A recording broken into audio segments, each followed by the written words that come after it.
महाविकास आघाडी आणि महायुतीकडून मला फोन आल्याचं बच्चू कडू यांनी म्हटलेलं आहे।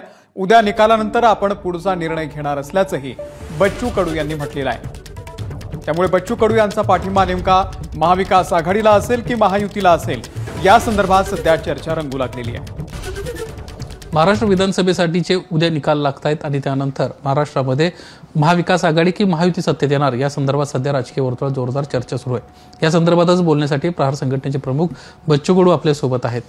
सर, काय वाटतंय तुम्हाला, एकंदरीतच महायुती सत्तेत येईल की महाविकास आघाडी सत्तेत येईल आणि काय निकाल असतील?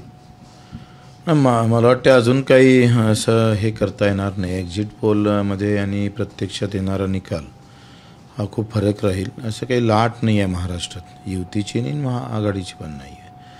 व्यक्तिगत तिथले उमेदवार, त्याचे समीकरणं, कोणता उमेदवार कोणाला फायद्याचा होऊ शकतं, काय होऊ शकतं, सगळं एकंदरीत असं गणित आहे।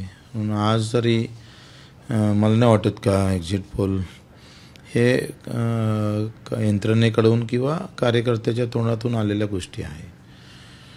एकंदरीत तिथलं वातावरण पण कधी कधी वातावरण काही वेगळं असतं आणि घडतं काही वेगळं असं पण होतं। त्याच्यानं आज तर निश्चित काही नाही आहे। काय असणार आहे प्रहार संघटनेचं पुढचं पाऊल?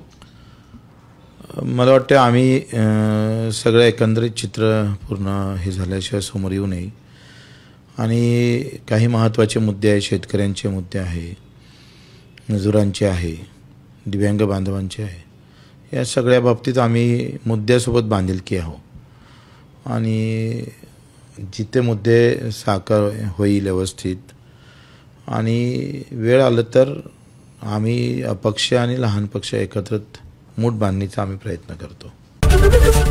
एबीपी माझा, उघडा डोळे बघा नीट।